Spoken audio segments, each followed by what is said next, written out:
క్రీస్తునందు ప్రియులారా, యూట్యూబ్ ద్వారా ఈ సద్భక్తి అనే కార్యక్రమాన్ని వీక్షిస్తున్న మీకందరికీ మన ప్రభువు రక్షకుడైన యేసుక్రీస్తు వారి పేరిట వందనాలు చెల్లిస్తా ఉన్నాం. మా యొక్క వీడియోలను చూస్తూ ఉన్నారు, అందుని బట్టి మీకు ప్రత్యేకమైన వందనాలు చెల్లిస్తా ఉన్నాం. అదేవిధంగా అనేకులకు షేర్ చేస్తూ మరి ఈ యొక్క వీడియోల యొక్క అంశాలని అనేకులకు పరిచయం చేస్తున్న మీకు అందరికీ మన ప్రభు రక్షకుడైన యేసుక్రీస్తు నామములో వందనాలు చెల్లిస్తా ఉన్నాం. ప్రియులారా, మీ అందరూ బాగున్నారని తలస్తా ఉన్నాం, మీ కొరకు ప్రత్యేకంగా ప్రార్థిస్తూ ఉన్నాం. మరి మా యొక్క వర్తమానాల్లో, మా యొక్క పాటల్లో మరి అనేకులు చెప్తున్న మాట చాలా దైవికంగా ఉంటున్నాయి, చాలా ఆధ్యాత్మికంగా ఉంటున్నాయి అని చెప్తా ఉన్నారు. అందుని బట్టి దేవుని స్తుతిస్తాం. ప్రియులారా, ఈ దినం ఒక నూతనమైనటువంటి వర్తమానాన్ని మనం ధ్యానం చేద్దాం. ప్రియులారా, ఒక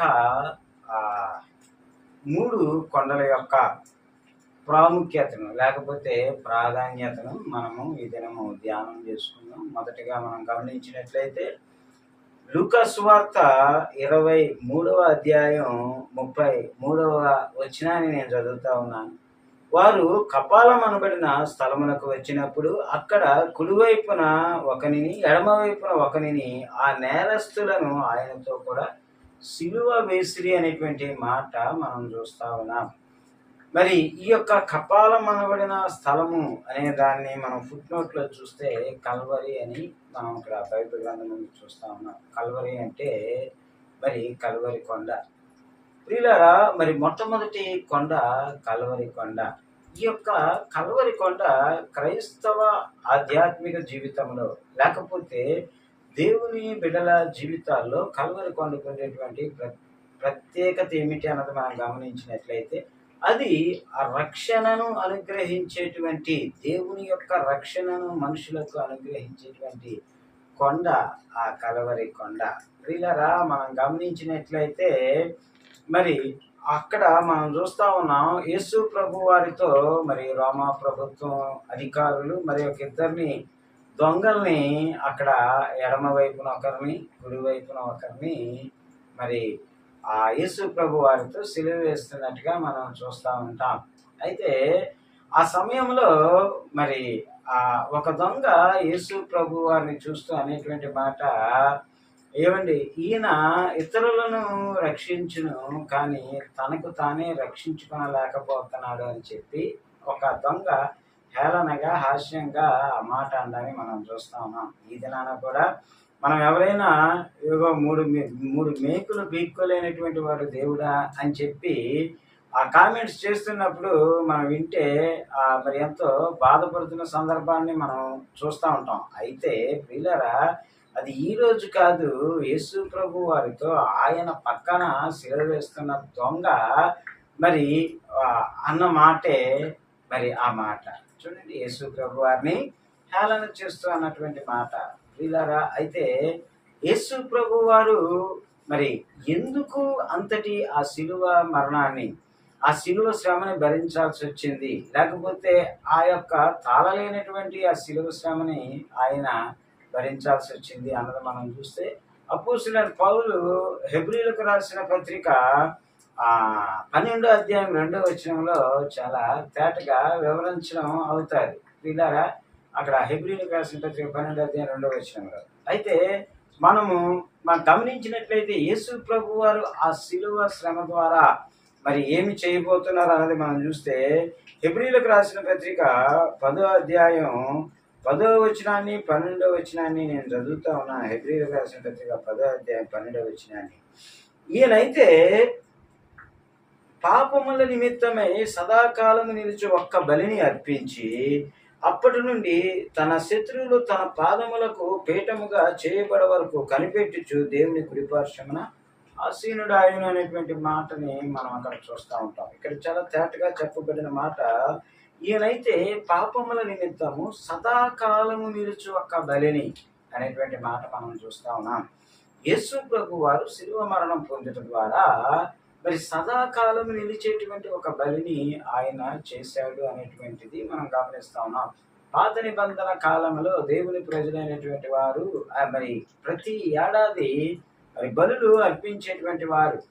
అయితే యేసుక్రీస్తు ప్రభు వారి లోకంలోనికి వచ్చిన తర్వాత శిలువ మానుపై తన ప్రాణాన్ని అర్పించిన తర్వాత మరి ఆ బలులు అనేవి ఆపేసి ఆయన ఒక్కసారిగా చిందించిన ఆ శిలువ మానుపై చిందించిన ఆ రక్తము ద్వారా మరి సదాకాలము ఆ యొక్క బలి నిలుస్తుంది అని లేఖనం సెలవిస్తాం.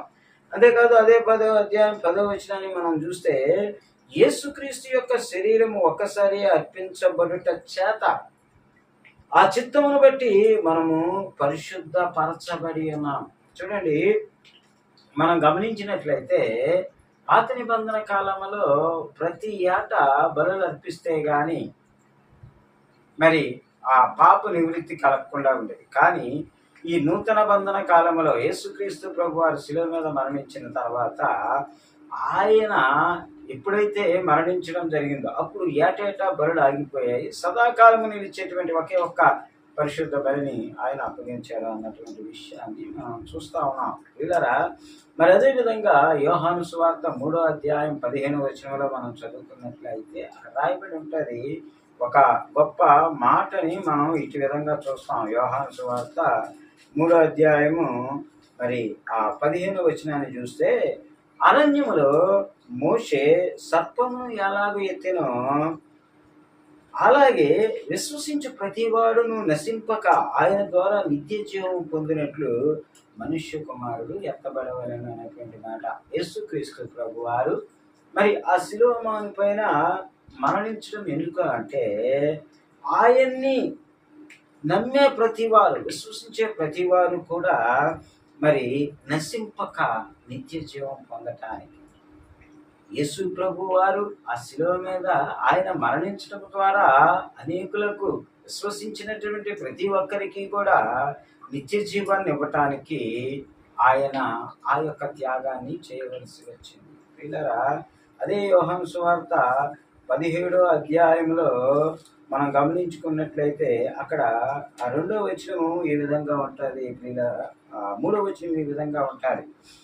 అద్వితీయ సత్యదేవుడు అయిన నీవు పంపిన యేసుక్రీస్తుని ఎరుగటే నిత్య జీవం అనేటువంటి మాట ఒక మరి ఆ మానవుని యొక్క జీవితంలో మనం గమనించినట్లయితే అక్కడ రాయబడిన మాట, అద్వితీయ సత్యదేవుడైన నేను పంపిన యేసుక్రీస్తుని ఎరుగటే నిత్య జీవం అనేటువంటి మాట మనం చూస్తా ఉన్నాం. కాబట్టి మనం గమనించినట్లయితే కల్వరి కొండ మీద ఆయన చేసిన ఆ త్యాగాన్ని మనం జ్ఞాపకం చేసుకుంటే మనము రక్షింపబడడానికి ఆయన ఆ కొండ మీద త్యాగం చేసినట్టుగా, నిత్య జీవానికి వారసులు అవ్వడానికి ఆయన త్యాగం చేసినట్టుగా మనం చూస్తా ఉన్నాం.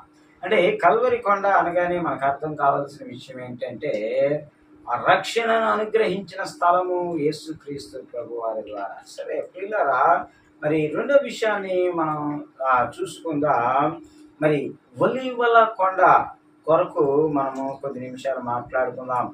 ఈ ఒలీవల కొండ తాలూకా పరిస్థితిని మనం చూసుకున్నట్లయితే ఆ ఒలీవల కొండ దేనికి సాదృశ్యంగా ఉంది అన్నది మనం చూసుకున్నట్లయితే ఈ ఒలీవల కొండ మరి యేసు ప్రభు వారి 2వ రాకడకు సాదృశ్యంగా ఉంది. యేసు ప్రభు వారిని తన శిష్యులు అడుగుతా ఉన్నారు. ఆ ఒలీవల కొండ మీద కూర్చున్నప్పుడు యేసు ప్రభు వారికి మరి ఆ ఒలీవల కొండ చాలా వాడుకగా ఆయన వెళుతూ ఉండేవాడు.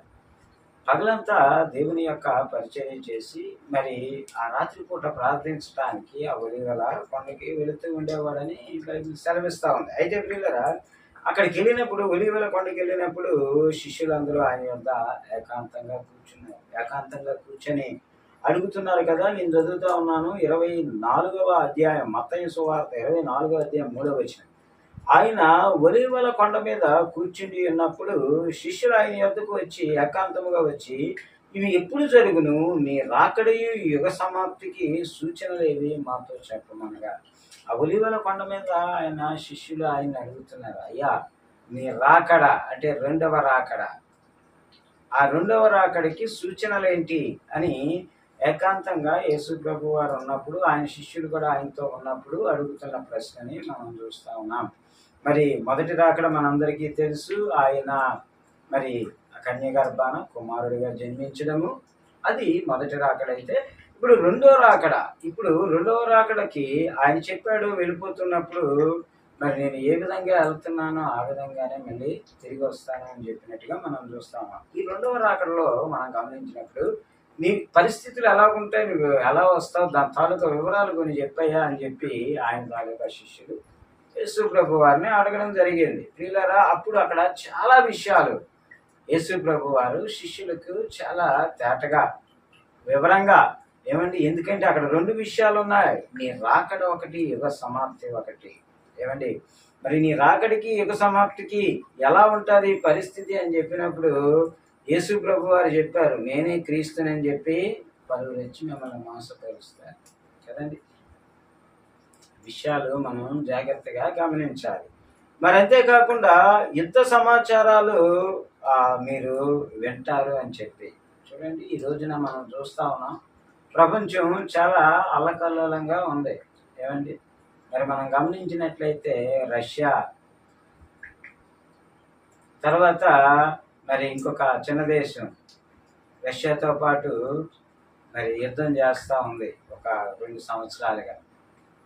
ఏమండి, చిన్న దేశం ఏమండి పుతిన్తో యుద్ధం చేస్తూ ఉంది. మరి అదేవిధంగా చూస్తున్నాం, మరి ఉక్రెయిన్తో రష్యా యుద్ధం చేస్తూ ఉంది. మరి అదేవిధంగా మనం చూసినట్లయితే మరి ఆ యొక్క ఇశ్రాయేలు ప్రజలు ఆ యొక్క గాజాతో యుద్ధం చేస్తూ ఉన్నారు.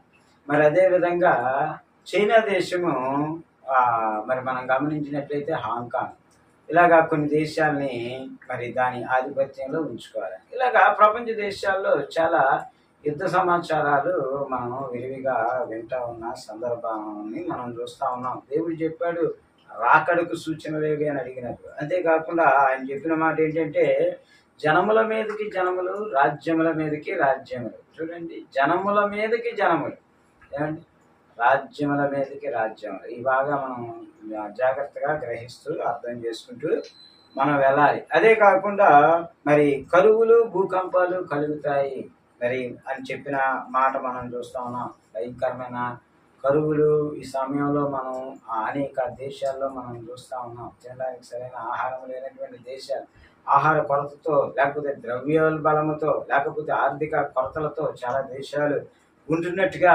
మనం చూస్తూ ఉన్నాం. ప్రియులారా, మరి మనం గమనించినట్లయితే ఆయన చెప్పాడు, అనేకులైన అబద్ధ ప్రవక్తలు వచ్చి పరువుని మోసపుచ్చుతారు కదండి.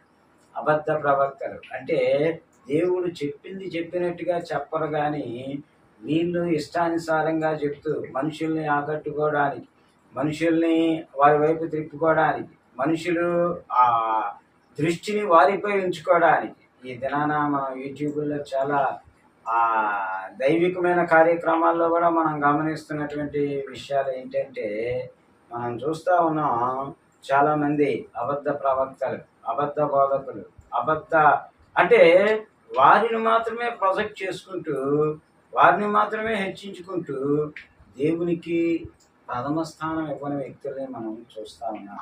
అంతేకాక అంటున్నాడు దేవుడు, ఇదిగో అక్రమము విస్తరించుట చేత అనేకుల ప్రేమ చల్లారిపోతుంది. చూడండి, ఈ రోజున ఎక్కడ కూడా మనశ్శాంతి లేనటువంటి పరిస్థితిని మనం చూస్తా ఉన్నాం. ఎక్కడ కూడా ప్రేమ లేనటువంటి పరిస్థితులను మనం చూస్తా ఉన్నాం. ఏమండి, ఎక్కడ కూడా మరి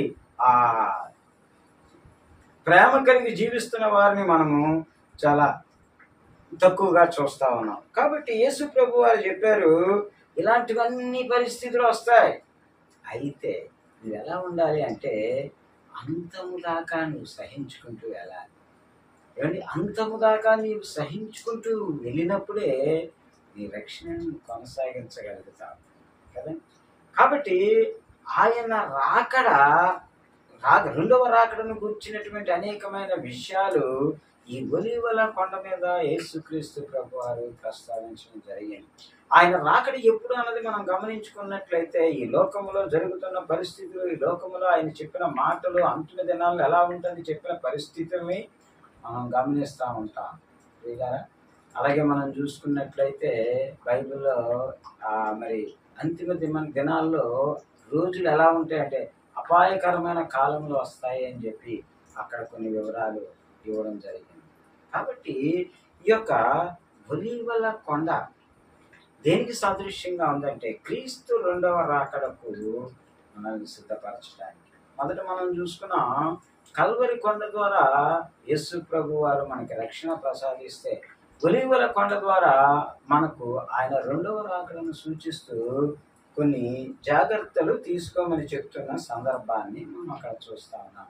సరే, మూడవ కొండ గురించి మనము ఆలోచన చేద్దాం. వీళ్ళరా ఇక్కడ మనం చూస్తే ఆదికాండం 22వ అధ్యాయము నేను చదువుతా ఉన్నాను, 2వ వచనాన్ని.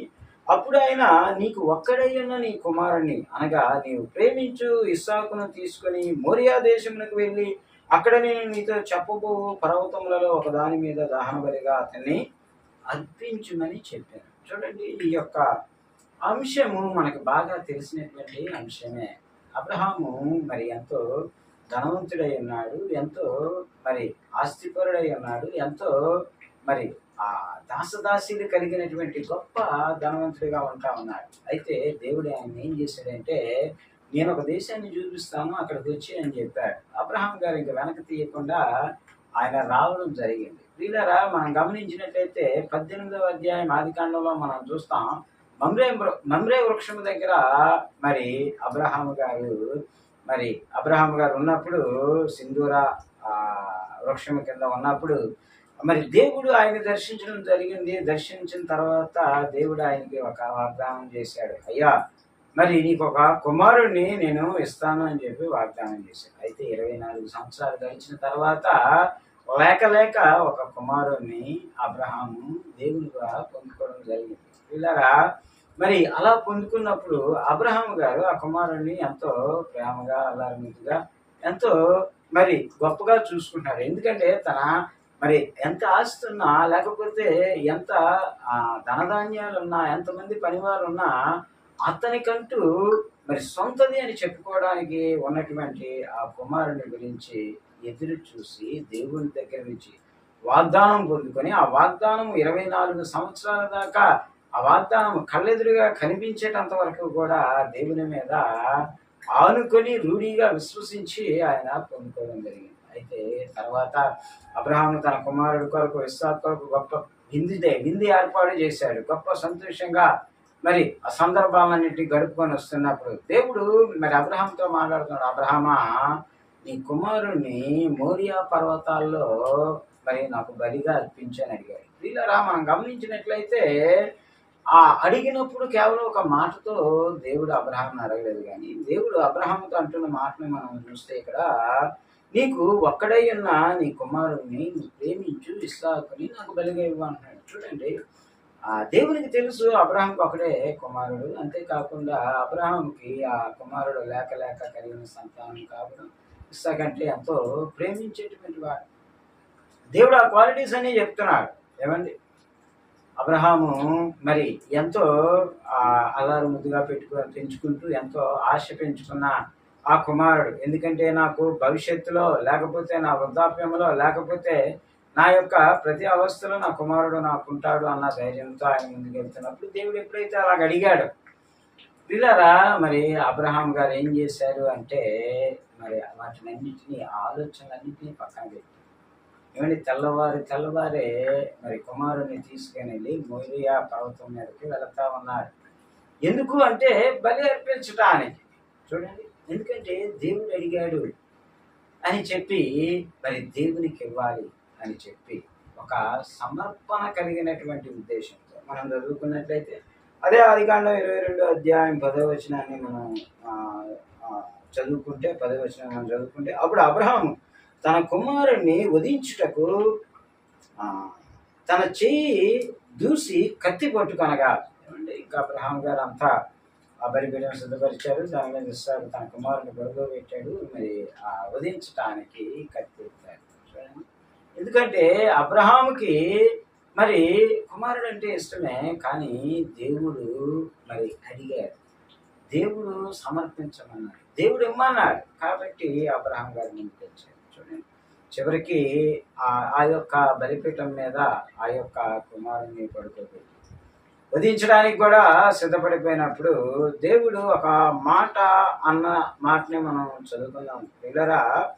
12వ వచనాన్ని మనం చదువుకున్నట్లయితే అప్పుడు ఆయన ఆ చిన్నవాని మీద చేయి వేయకము, అతన్నేమీ చేయకము, నీకు ఒక్కడై ఉన్న నీ కుమారుడిని నాకీయ వెనుతీయలేదు కనుక నీవు దేవునికి భయపడేవాడు అని ఇదివలన నాకు కనబడుచున్నదని. వెంటనే దేవుడు మాట్లాడుతా ఉన్నాడు, అబ్రహాము ఆగు, నీవు నీ కుమారుణ్ణి ఇవ్వడానికి కూడా వెనక తీయలేదు కాబట్టి నీకు నేనంటే ఎంత భయం ఉంది, లేకపోతే నీవు నా పట్ల ఎటువంటి సమర్పణ కలిగి జీవిస్తా ఉన్నావు, లేకపోతే నాతో నీవు ఎటువంటి కమిట్మెంట్తో ఉన్నావన్నది నాకు అర్థమైంది అని చెప్పి ప్రియులారా. మరి ఆ 13వ వచనం చదివితే అప్పుడు అబ్రహాము కన్నులెత్తి చూడగా పొదల్లో కొమ్ములు తగులుకొని ఉన్న ఒక పొట్టేలు వెనక తట్టు కనబడను. అబ్రహాము వెళ్ళి ఆ పొట్టేలను పట్టుకొని తన కుమారునికి మారుగా పెట్టి దహన బలిగా అర్పించాడు. ఎప్పుడైతే దేవుడు నువ్వు భయపడేవాడు నాకు అర్థమైంది కాబట్టి నీ కుమారుని విడిచిపెట్టి అని చెప్పి దేవుడు ఏం చేసినట, అక్కడ ఒక పొట్టేలు కొమ్ములు మరి తగులుకున్న పొట్టేలు ఒకటి చూపించినప్పుడు అబ్రహాం దాన్ని తీసుకొచ్చి బలిగా అర్పించినట్టుగా మనం చూస్తామా.